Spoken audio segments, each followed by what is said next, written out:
محنت کیا بھیا اپنی کو مارا تھا تو اللہ پیدا کرے گا جو تم نہیں جانتے جہاز سارا کچھ اس میں آ گیا یا اپنی کو مارا تھا اور پھر اللہ نے حضور صلی اللہ علیہ وسلم کے یاد ادھر بھی آپ کام ادھر بھی محنت کر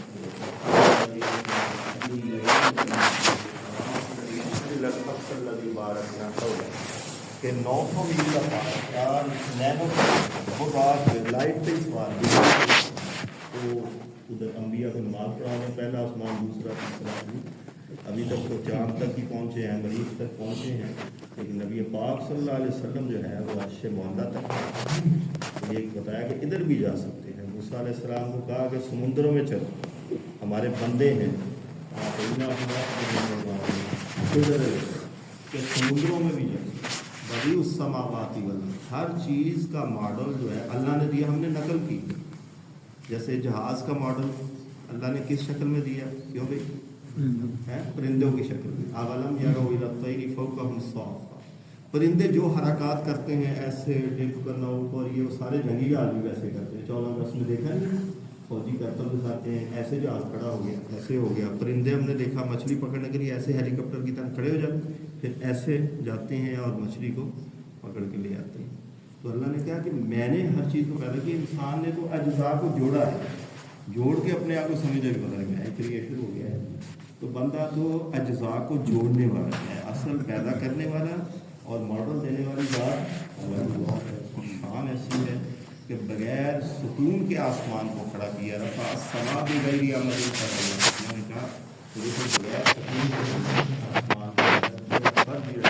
ثم البصر کرتين ينقلب اليك البصر خاسئا ایک بار دیکھو پھر دوبارہ دیکھو هل ترى لهم من فطور هل ترى لهم من فروج کوئی پھٹن ہو کوئی عیب نظر آئے دیکھیں جتنی بڑی مسجد کوٹھی بنا ہے آپ اپنے دوست کو دکھائیں کوئی نہ کوئی سوچ ٹوٹا ہوتا کوئی ڈسٹیمپر پوریا ہوتا کیوں جی کنی کوئی نہ کوئی نکل آتی یہ نہیں ہو سکتا بھائی آپ جو ہے نا ایک دکھا رہا تھا تو دیکھا تو ٹوٹی نیوی لگی میں کہ تو چلے لوٹا ہی نہیں بننا سارا کاٹھی کر ہے ٹوٹی نیوی لاتی ہے نہیں وہ پھر ایں کر کے انہیں تھوڑا کہ لا کے نا ایکسٹینشن ایں کر کے ٹوٹی کی تھی میں کہ دیکھو اللہ تعالیٰ کی پیدا کی ہوئی اللہ نے ہمیں پیدا کیا دیکھو دو چیزیں دو کان دی ہوئی ایک بولا بھی ہو جائے چلو دوسرا پھر اس کا زاویہ اینگل سیٹ کیا ادھر سے آواز کیچ کرتا ہے ادھر تھوڑا سا ایسے آنکھیں بھی تھوڑی ایسے کر کے رکھی ہیں جی 13 کروڑ بلب ریسیپٹر سیلز لگائے ہیں کہ 2.5 کلومیٹر سے بھی تصویر کو کھینچ لیں تو یہ ساری اللہ تعالیٰ کی قدرت ہے یہ قرآن پاک میں جو مضامین بیان ہوئے وہ توحید باری تعالیٰ پہ دلالت کرتے ہیں لو کان فیہم آلہۃ لفسدتا اللہ نے کہا کئی الہ ہوتے تو فساد برپا ہو جاتا ہے یہ میری وحدانیت پہ دلالت کرتے ہیں کہ اتنا منظم نظام ہے اور ایک خدا ہے امام ابو حنیفہ رحمہ اللہ سے ایک دہریہ کا مناظرہ تھا وہ 10 بجے طے تھا درمیان میں نہر تھی دریا کہہ لیں تو امام صاحب 10 کی بجائے 2 گھنٹے لیٹ گئے تو دہریے نے بندے کٹھے ہوئے تو دیکھو اتنے بڑے وقت کے امام ہیں اور 2 گھنٹے لیٹ آ رہے ہیں اور مناظرہ کرنے آئے ہیں خدا کے وجود کا انہوں نے کیا مناظرہ کرنا تو امام صاحب نے کہانی شروع کی کہ میں دریا کے کنارے آیا دریا میں طغیانی تھی کشتی میرے پاس نہیں تھی میں نے دیکھا درخت کٹا پھٹے بنے ان میخاں لگیاں چپو لگا میں بچ بیٹھا آپ ہی چل کے دے دو قتل ہے اتنے بڑے امام ہیں اور جھوٹ بول رہے کہ خود بخود کیسے درخت کٹ سکتا ہے کشتی بن سکتی ہے چپو لگ سکتا اور امام صاحب گزرے تو یہی دن سمجھا رہے ہیں کہ ایک کشتی نہیں بن سکتی خود بخود نہیں چل سکتی میخیں نہیں لگ سکتی بغیر سانے کے کارپینٹر کے وہ نہیں بن سکتی تو اتنا بڑا آسمان اتنی بڑی زمین روئے زمین پہاڑ بادشاہیں دن رات سورج چاند ستارے یہ خود بخود نظام چل رہا ہے اس کو ایک ہستی چلا رہی یہی تو امتحان ہے یؤمنون بالغیب بن دیکھے مان بن دیکھے یہ سودا ہے وہ تو ایک بزرگ گزرے نا قبر سے تو اندر سے قرآن پڑھنے کی آواز آئی قبر سے اہل کشف تھے تو انہوں نے کہا سبحان اللہ تو اندر سے بھی آواز آئی کہ میں 40 سال سے قرآن کی تلاوت پڑھ رہا ہوں اس کا کوئی ثواب نہیں جو تم نے غیب پر بن دیکھے سبحان اللہ کا اس کا اجر زیادہ ہے سلیمان علیہ السلام اپنے تخت پہ جا رہے تھے ان کا تخت بھی ولی سلیمان الریح عاصفۃ تجری بامرہ 28,000 میل فی گھنٹہ کی رفتار سے چلتا تھا بغیر گیس کے فیول کے اور سیکٹریٹ سے 3 لاکھ لوگ اس پر بیٹھتے تھے جنات بھی انسان بھی پرندے بھی اور سینسر ایسے لگے ہوئے کہ چیونٹی بھی نیچے سے آواز کرے اس نے کہا نا یا ایھا النمل ادخلوا مساکینکم لا یحطمنکم سلیمان وجنودہ وهم لا یشعرون سلیمان علیہ السلام کو اوپر اللہ نے آواز پہنچا دی, تخت اتار دیا, چیونٹی سے بات کی کہ میں کوئی ظالم تھا کہ مجھے جو ہے تم نے جو کہا کہ لشکر کو روندے فلاں یہ وہ سارا, پھر چیونٹی بھی گیڑا دینے لگتی جیسے کہتے ہیں نا کہ اس نے کہا جی نہیں میں تو اس لیے چیونٹیوں کو کہا کہ آپ دلوں میں گھس جاؤ, یہ نہ ہو تاج و تخت دے کے دل متاثر ہو جائے تمہارے. جیسے حضرت علقمہ کے بارے میں بھی آتا ہے نا, انہوں نے ایک بار دعویٰ کیا کہ کوئی سوال مجھ سے کرنا ہے تو کرے. اس وجہ میں چھوٹے بچے امام ابو حنیفہ تھے. امام ابو حنیفہ نے کہا جی وہ چیونٹی جو تھی جس نے یہ بات کی تھی سورہ نمل میں, وہ بندہ سی کہ بوڑھی سی مذکر تھا کہ مؤنث تھی. حضرت علقمہ سوچ میں پڑھ کے بھی پتہ نہیں ہو کہ مذکر میں پھانسی گیا گل کہ جہاں سوال کہا تم بتاؤ. امام صاحب نے کہا کہ اللہ نے کہا قالت نملت نہیں, قالت کا سیگا ہے واحد مؤنث کا ہے, مؤنث کا, تو یہی دلالت کر رہے ہیں نملتن جو تا ہے وقف میں ہا ہو جائے, مؤنث کی علامت بھی لگی ہوئی ہے اتنی بڑی, جیسے عورت کا برقع علامت ہوتی ہے, عربی کے جو مؤنث ہے اس کی علامت تا ہوتی ہے وقف میں ہا ہو جائے. تو کہا لفظی مؤنث لفظی جو ہے سمجھ نہیں ہوتی. تو کہا اتنا بڑا یعنی اس پہ لگا ہوا ہے تو آپ بتا نہیں سکے. تو خلاصہ کلام کے خدا کی شان دیکھیں کہ کتنا بڑا تخت اس کو اڑا رہے ہیں. اس لیے یہ ترقی مکن نہ ہو فی الحال مالم نمکن لکم, اللہ نے کہا جو ان کو تمکین فی الحال دی تھی تمہیں نہیں دی, ہم اس کو ترقی نہ سمجھیں. یہ جو یعنی موبائل سسٹم چیزیں جیسے جیسے یہ چیزیں بڑھتی جا رہی ہیں, محبتیں ختم ہوتی جا رہی ہیں, صبح شام گڈ مارننگ یہ وہ بھیجو, لیکن دل دور ہوتے جا رہے ہیں. جیسے بزرگ نے اپنے جو ہے نا بچوں نے اپنے دادا ابو کو کہا کہ دادا ابو کیسے آپ کا وقت گزرتا تھا جوانی میں, نہ کوئی نیٹ تھا نہ وائی فائی نہ کوئی فلاں, یہ انہوں نے کہا جیویں تہاڈا گزرتا ہے ٹی وی گیماں جو ادھر ادھر ساری زندگی برباد, نہ کوئی فیملی ٹائم نہ کوئی. اس لیے نا گھر میں موبائل پکڑ کے رکھ لینی چاہیے تاکہ بچے جو ہیں والد صاحب کے ساتھ آئیں. یہ سارا جو وقت قرآن پڑھنے کا ہوتا تھا وہ فیس بک وہ لے گئی ہے جی, اور جو وقت جو تھا لوگوں کے ساتھ فیملی کا ٹائم تھا وہ سارے ایک ایک موبائل لے کے پکڑ لیے بیٹھ گئے ہیں. تو یہ تو ایک عذاب ہے نفسا نفسی والا, جو یورپ امریکہ جاپان میں 1000 باپے بیچارے گھروں میں ہی مر گئے, فیملی میں ان کے بندے ہی کوئی نہیں تھے, گھروں میں پتہ بھی کوئی نہیں, ادھر ہی بھرپور نہ ان کو کھانے والا نہ کرنے والا. تو ابھی یہ پاکستان میں یعنی یہ کام شروع ہو گیا نفسا نفسی بھی ڈیفینس. یہ لاہور یعنی ایک بندے نے بیریے میں پلاٹ لیا, شادی کی, کہتا اسی ڈھول بڑی زور کی بجائے بھی کوئی سانوں منع ہی کرنا بھی بندہ مر گیا اتنے چک کے رہتا واپس قبولے, ادھر کوئی افسوس نہیں کرنا آیا, پتہ ہی کوئی نہیں اس چیز سے کہڑا مر گیا کہڑا نہیں کرتا. اسی شادی کے ڈھول بھی بجائے کو منع کرے کو لڑی پوے ساڈے نال بھی پتہ چلے نہیں سسٹم جو ہے نا یہ ترقی نہیں ہے, تنزلی کی طرف جا رہا ہے کہ دنیا چاند پر بھی پہنچ گئی ہے. کہ چاند سے کیا لے گیا, یہ مٹی لے کے آئی, اس کی ترقی بھی کہتے ہیں. حضرت مولانا جمشید صاحب کی بات میں دنیا میں ترقی کا ہے, تو آپ کو پتہ مولانا بندے آدمی ہیں, وہ کہتا جی میں سوالات کرنے ہیں, مجھے مولوی جواب نہیں دیتے, فلاں نہیں کرتے, وہ نہیں کرتے. انہوں نے کہا کاروبار تو ٹھیک ہے, جمشید صاحب تو پھر لہر میں اٹھتے ہیں.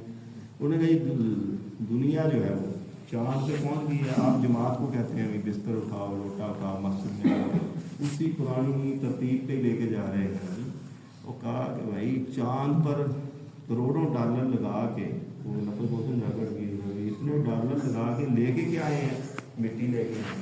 اور ہم جس زندگی کی دعوت دیتے ہیں وہ حضور صلی اللہ علیہ وسلم کی ایسی مبارک زندگی ہے, ایسی شخصیت کی زندگی ہے جنہوں نے زمین پہ کھڑے ہو کے چاند کو 2 ٹکڑے کر دیے تھے. ایک طرف ساتھ ون شکل کا انگلی کے اشارے سے 2 ٹکڑے کر دیے. اتنی یہ اعلیٰ محنت ہے. پھر اس نے کہا جی کہ یہ میرے ذہن میں آتا ہے کہ ہر چیز کو اللہ نے پیدا کیا ہے, تو اللہ کو کس نے پیدا کیا؟ مولانا فرض کرو اللہ کو بھی کسی نے پیدا کیا, پھر اس کو بھی کسی نے پیدا کیا, اس کو بھی کسی نے پیدا کیا. لا متناہی انفینٹی سلسلہ چل جائے گا. یہ دور جو باطل ہوتا ہے لہٰذا پہلے پہ ہی بریک مارے. هو الاول بلا ابتدا, هو الاخر بلا نہایہ. وہ پہلا ہے اس سے پہلے کوئی نہیں ہے, وہ آخر ہے اس سے بعد میں کوئی نہیں ہے, بلا نہایہ. ورنہ جو ہے یہی ہوتا ہے اگر یہ. پھر اس نے کہا جی اللہ ہر چیز پہ قادر ہے, تو اپنے جیسا ہی پیدا کر لے. اس پہ بھی قادر ہے, کہاں اس پہ بھی قادر ہے, لیکن وہ خالق نہیں ہوگا. جو پیدا کیا گیا ہوتا ہے وہ کریشن ہو جاتی, کریٹر نہیں ہوتا, یعنی وہ مفعول بن جاتا ہے, فاعل وہی رہتا ہے. مٹ مارے باقی بندے. اور پھر وہ کہنے لگے کہ دیکھو کہ کہا جی تو دوسرا تم نے کہا کہ یہ ہم تنزلی کی طرف جا رہے ہیں, دعوت والی محنت, اس سے بڑا ترقی کا کام ہی کوئی نہیں ہے. یہاں کہتے ہیں 36 شعبے ہیں پرائیویٹ مرکز کے اندر, اور بغیر تنخواہ کے کام کرتے ہیں. بھائی بزرگ 200 جھاڑو دیں گے, اللہ کے گھر میں ثواب ملے گا, سمجھیں گے. کھانا ڈالیں گے سوامن ایسے ہی تیار کرتے ہیں نا 4 مہینے والے جھاڑو دے رہے لیٹرین صاف کر رہے سارا. تو کہا پوری دنیا کا چیلنج ہے. کوئی ایسا ہے بلکہ تنخواہ بڑھانے کے لیے پیٹ دینے سڑکوں سے ڈھول بجاؤ روٹیاں گل چ پا کے کی کچھ نہیں کرتے تنخواہ بتاؤ یہ کریں. اور یہاں بغیر تنخواہ کے ہم نے بندے لگائے ہوئے ہیں جماعتوں میں سالوں میں. 246 ملک ہیں تھے مولانا نے ہاتھ مارے ہوئے 246 ملک ہیں. ہمیں سب کا پتہ ہے کتنی مسجدیں ہیں کیسے جماعت بھیج رہی ہے مقامی کام کیسے ہے فلاں. یہ ترقی ہے یا یہ ترقی ہے کہ ہر وقت جو ہے وہ باطل کے اسباب کے بارے میں سوچا جائے جس کا وعدہ یعنی رزق کا اللہ رب العزت نے کیا ہوا ہے. اور اللہ کہہ رہے کہ تمہارے ذمہ یہ ہے وَأْمُرْ أَهْلَكَ بِالصَّلَاةِ وَاصْطَبِرْ عَلَيْهَا. اپنے گھر والوں کو دعوت دو اور اس پہ جمے رہو. یعنی نماز کی ایک ہی رکن کا کہا نماز کی. لا نسألک رزقا نحن نرزقک کہ ہم تم سے رزق کمانا نہیں چاہتے رزق ہم دیں گے. اور رزق صرف پیسہ دینا نہیں ہے. رزق کے اندر بیوی بچے سکون روٹی پانی گاڑی سواری زمین صحت تندرستی عافیت سارا کچھ رزق کے اندر آتا ہے. اس لیے شکر ادا کرنا چاہیے کہ جس کے پاس ایک دن کا کھانا ہو اور بدن میں عافیت ہو کوئی بیماری نہ ہو کوئی قرضہ نہ ہو اور اپنے گھر میں بیوی بچوں میں خوش ہو تو اس کو شکر ادا کرنا چاہیے کہ ہر دن اس کا پچھلے دن سے اچھا ہونا چاہیے. نیک اعمال کے اعتبار سے کہ پچھلے دن ہے اس میں کوئی نیکیاں رہ گی اگلے دن جیسے جیسے وہ زندگی اس کی قبر کے قریب جائے تو وہ لیس نہ ہو بلکہ اس میں انکریزنگ ہو بڑھتا جائے نیکیوں کے اندر. تو یہ اصل کامیابی والی زندگی ہے. تو خلاصہ کلام یہ کہ دعوت و تبلیغ کا جو کام ہو رہا ہے حضور صلی اللہ علیہ وسلم نے ہر امتی کے ذمہ لگایا. بلغوا عنی ولو آیہ. ایک بات کبھی بولا اس کو پہنچا دو. الا فلیبلغ الشاہد. حضرت مولانا محمد احمد صاحب باولپور والے فرماتے تھے کہ ہم جب تبلیغ کریں تو یہ تبلیغ والوں کی وجہ سے نہ کریں بلکہ نصوص کی وجہ سے کریں کہ جو قرآن اور احادیث کی عبارتیں ہیں جو ہماری طرف متوجہ ہیں کہ اللہ نے ہمارے ذمہ یہ کام کرایا ان حکموں کی وجہ سے ہم تبلیغ کرتے ہیں. کنتم خیر امۃ اخرجت. ہم اس لیے کر رہے ہیں کہ اللہ نے کہا تم بہترین امت ہو تمہیں لوگوں کے نفع رسانی کے لیے نکالا گیا. نیکی کا حکم کرتے ہو برائی سے روکتے ہو اور اللہ پر ایمان رکھتے ہو. پھر بات کہتے ہیں کہ نیکی کا حکم کرتے برائی سے نہیں روکتے. دیکھیں نیکی کا جب حکم کر دیا نماز پہ لے آئے تو نماز کا آؤٹ پٹ کیا ہے ان الصلاۃ تنہی عن الفحشاء والمنکر. صحیح نماز پڑھے گا تو بے حیائی منکرات سے بچے گا. حضرت مولانا الیاس صاحب نظام الدین میں بیٹھے ہوئے تھے علماء کرام کا وفد آیا کے سامنے نظام الدین اولیاء کا دربار ہے. میں کیونکہ خود بھی گیا ہوں تو اور ہی لگ گئے راستے میں چھنٹے ہوئے دوسرے چادریں کیونکہ دربار کا میلہ لگا ہوا تھا 10 دن کا. اسی ویزے پہ میں بھی گیا تھا. تو مولانا صاحب اپنا بیان کرے آواز کرے کوئی نہیں. تو مولانا الیاس صاحب کا وہاں ایک مقیم ابھی زندہ تھے مسجد کے جو ان کی عمر 105 سال تھی. میں مولانا صاحب میرے ضعیف ہو گئے تو بیٹھ کے نماز پڑھتے. وہ کہتے ہیں کہ ہم نے ایک بار ڈنڈے اٹھا کے میلہ روک دیا. مولانا الیاس صاحب نہیں تھے ڈی سی کمشنر سارے آ گئے اور تھوڑا لیڈر کتنے انہوں نے پہلے گل کریے. مولانا الیاس صاحب تشریف لائے سکتے وہ اسی پیچھے یہ روک رہے. مولانا الیاس صاحب کان پھاڑ لو بڑا گیا یعنی جان چھڑونی تھی ایس سی کا نہیں ہوتا ہے. کان پھاڑ لو تو ہم کہنے گئے روکو نہیں بھی جاؤ تو چلو دیکھو. وہ کہنے لگے جی علماء کرام نے کہا تھا کہ برائی کو دیکھو تو کس سے روکو ہاتھ سے. فمن کان منکم من رأى منکرا فلیغیر بیدہ فإن لم یستطع فبلسانہ فإن لم یستطع فبقلبہ ذلک اضعف الایمان. کہ اگر برائی کو دیکھو تو اس کو کس سے روکو ہاتھ سے. ہاتھ سے نہیں روک سکتے زبان سے نہیں تو دل میں اس کو برا سمجھے تو ہاتھ سے ڈنڈے چاک کے ہاتھ نہیں روک دیتا. تو پھر علماء کرام کو حضرت مولانا الیاس صاحب جو سمجھتے تھے دیوبند کے فارغ تھے عالم تھے انہوں نے کہا سیگا دیکھیں جو نبی کریم صلی اللہ علیہ وسلم نے استعمال کیا فلیغیر بیدہ. غیر یغیر تغییر کہتے ہیں ویریشن کہ بری حالت سے اچھی حالت میں کرنا. یہ نہیں ہے کہ اصل ہی اور پیڑی حالت کر دینا. کسی منکر کو روکنا ہے تو اس کو کس میں بدلنا اچھی حالت. اب طریقہ جو آپ نے ڈنڈے سوٹے کا استعمال کیا ڈی سی کمشنر آیا ہوا ہے اور تالا لگانے لگا تھا نظام الدین مرکز کو. وہ ایسے ہی ہوتا ہے نا لڑائی ہوئی تو جائے اتنے 2 سال تالا لگا رہے اتنی دیر لگا رہا 2 سال لگا رہا تو تالا لگن لگا سی تو انہوں نے میں کان نہ پڑھاؤں بعد معافی مانگنی بھی میں معذرت چاہتا ہوں کہ یہ ہیلا کرنا پڑا تھا. تم نے تو ڈنڈے سوٹے چاک کے دربار چھیڑ دیتا اور گورنمنٹ کافر ہے نیو دلی کا سارا پارلیمنٹ ہندوازم یہ وہ دسیا گیا ہے کوئی ان نون بچے سی انہوں نے پاڑے انہوں نے روکا. مولانا الیاس صاحب جو لیڈر ہیں انہوں نے اسی لیے تو دیوبند قائم ہے اور بالکل وہ گورنمنٹ کے ساتھ ملتے دین کی محنت کرتے ہیں. ڈاکٹر طارق قادری صاحب کے وہ جو ماشاء اللہ جو بند کے میں نے دیکھا ہے کہ اتنے 2 لاکھ علماء کرام فارغ ہوتے ہیں اور ساڑھے 2 ہزار ہی ہوئے. فکر کرو مطلب یہ کہ یہ مدارس ارتداد کو روکتے ہیں. حضرت مولانا زکریا صاحب فرماتے ہیں یہ ذکر کی مجالس ہیں، جس شہر میں مدرسے ہیں بچے اٹھ کے قرآن پڑھتے ہیں اس شہر سے اللہ عذاب کو روک دیتے ہیں، بیماریوں کو نحوستوں کو روک دیتے ہیں کہ قرآن پڑھا جا رہا ہے صبح صبح. اللہ کی رحمت ہاتھیں مارنی ہوتی ہیں اور بچے معصوم اٹھ کے قرآن پڑھتے ہیں. ان کے والدین کو گھروں میں ثواب ملتا ہے، جو بچوں کو چھوڑنے جاتے ہیں ان کی بھی بخشش ہوتی ہے. بچہ بسم اللہ الرحمن الرحیم کہتا ہے، اللہ کہتا ہے اس کے والدین کی بخشش تو مرے ہوئے کو عذاب قبر روکو. یہ مجھے رحمان کہتا ہے، رحیم کہتا ہے، میں اس کے والدین کو عذاب نہیں دے سکتا. اللہ کو شرم آتی ہے. شہنشاہ ہے، ارحم الراحمین ہے، غفور الرحیم ہے. دیکھیے عام بھی درویش سا کوئی آدمی ہو اس کا نہیں دل کرتا ہے دوسرے کا بچہ بھی آدمی تو اللہ نہیں چاہتے کہ میرے بندے جہنم میں جائیں. ما یفعل اللہ بعذابکم، میں تمہیں عذاب دے کے کیا کروں گا، ان شکرتم آمنتم وکان اللہ شاکرا علیما. تو اللہ بڑے قدردان ہے. تو یہ سارا خلاصہ یہی ہے کہ سب سے کٹنا ایک اللہ سے جڑنے کا ذریعہ ہے استعینوا بالصبر والصلاۃ. نماز کرنی سے لمبی نماز پڑھنا، خشوع سے پڑھنا اور خلوت میں اللہ تعالیٰ سے دعائیں مانگنا، مسنون دعائیں پڑھنا، اپنے بچوں کو سکھانا، خاندان کو سکھانا. یہی ایک زندگی ہے جو کامیابی کا ذریعہ. اور ہماری زندگی کا مقصد بھی یہی ہے حضور صلی اللہ علیہ وسلم کی صورت کو اپنانا، سیرت کو اپنانا اور پھر اس کو لے کے پوری دنیا میں پھرنا.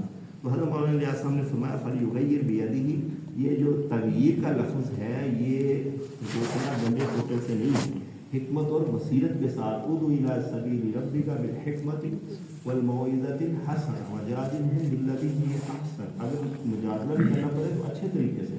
حضرت مولانا اپنا حاجی عبدالوہاب صاحب بھی 6 مہینے رہے مولانا نیاز صاحب کے پاس. ان کی تشکیل تھی کہ دربار پہ جو آئے مولانا نیاز صاحب نے سمجھایا تھا کہ ہر جو بندہ آ رہا ہے، کسی کے بچہ نہیں ہو رہا ہے، کسی کو حاجت ہے، کوئی ضرورت ہے، دربار سے دعا مانگتا ہے، اس کو پکڑ کے لا کے کھانا کھلائے، اکرام کرے.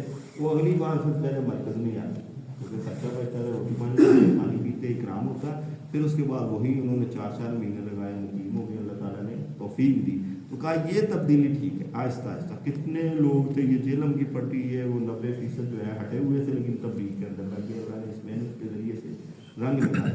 تو اس لیے یہ دعوت و تبلیغ کا جو کام ہے یہ دیمک کی طرح ایمان کی محنت ہے اور حضرات انبیاء علیہ السلام والی محنت. نبیوں کا کام، نبی اونچے تھے، ان کا کام بھی اونچا. سارے نبیوں کا کام کیا تھا؟ دعوتی لگنا. ان کی خاص جو صفت تھی اللہ کی طرف بلانا تھا کہ سب بندوں کو جو راستہ جا رہا ہے گھاٹی کی طرف، جہنم کی طرف اور گمراہی کی طرف، اس سے ہٹا کے توحید، رسالت، آخرت کی طرف لگاتا ہے کہ اللہ کی وحدانیت، ما لکم من الہ غیر، کہ اللہ کے علاوہ کوئی غیر ہے جس کی طرف ہم جائیں، کہ اللہ کی ذات وحدہ لا شریک ہے. اور رسالت حضور صلی اللہ علیہ وسلم کی نورانی زندگی میں کامیابی کا سمجھنا اور پھر آخرت کی تیاری کرنا کہ یہ گھر جو ہم نے بنا لیے ہیں یہ ٹیمپریری عارضی ہیں، یہ بستر، یہ بیڈ روم، یہ واش روم، یہ دیکھو وہ اصل گھر ہو ہی نہیں سکتا جس پر 4 پائی پر ڈال کر قبرستان لے جایا جائے.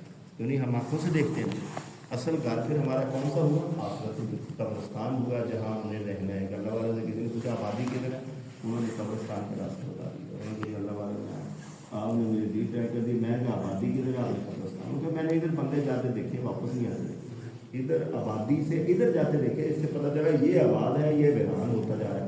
اتنے ہمارے اندر بیٹھنے والے لوگ تھے، صفوں کی صفیں، ہمارے والدین، ہمارے بزرگ کدھر چلے گئے؟ دنیا سے چلے گئے. ٹائم پورا ہو گیا، سفر کر گئے، قیامت تک اب لیٹے ہوں گے. اب کامیابی کا ذریعہ وہی اعمال ہیں جو یہاں بوکے گئے وہ کاٹیں گے. ہاں جی. تو لہٰذا دنیا کے اندر ہم آخرت کی تیاری کری آئے ہیں. اپنی بھی ہماری ذمہ داری ہے، ابو انفسکم واہلیکم نارا، اپنے گھر والوں کو بھی ذمہ داری ہے، اور پوری امت مسلمہ کی بھی ذمہ داری ہے کہ قیامت تک آنے والا ہر انسان کلمہ پڑھ کے جو ہے دنیا سے جائے. اللہ تعالیٰ حتیٰ کہ کافروں کو بھی ہدایت دے، وہ بھی کلمہ پڑھ کے جائے. یہ حضرت صلی اللہ علیہ وسلم کی فکر تھی. تو اسی فکر کے لیے یہ جماعتوں کا نکلنا ہوتا ہے. اور لاسکا کینیڈا سے لے کے فجی لینڈ تک یہ محنت ہے، مرکز ہے، محنت ہو رہی ہے. تو ہر آٹے میں نمک کے برابر ہے، لیکن اللہ رب العزت نے اس کے بہت اثرات رکھے ہیں جی.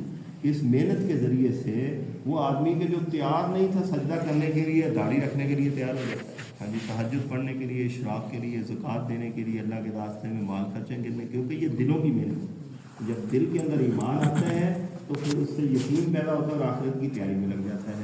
صحابہ نے بھی پوچھا یا رسول اللہ دل میں ایمان کی نشانی کیا ہے؟ تو آپ نے فرمایا تجافی انداز الورود، دھوکے کے گھر سے دل کا ہٹ جانا. الاستعداد لیوم المعاد قبل نزول، اور مرنے سے پہلے مرنے کی تیاری میں لگ جانا یہ نور ایمان کی نشانی ہے۔ تو صحابہ رضوان اللہ علیہم میں یہ بدرجہ آدم موجود تھا۔ اس ایمان کی محنت کو سیکھنے کے لیے محنت کی ضرورت ہے، اس کے لیے اللہ کے راستے میں نکلا جاتا ہے۔ 4 مہینے لگا کے سیکھ لیجیے۔ ابھی سالانہ چلہ ہے، شب جمعہ ہے، سروغیر جماعتوں کی نصرت ہے، اس کے لیے وہ فرمائیں۔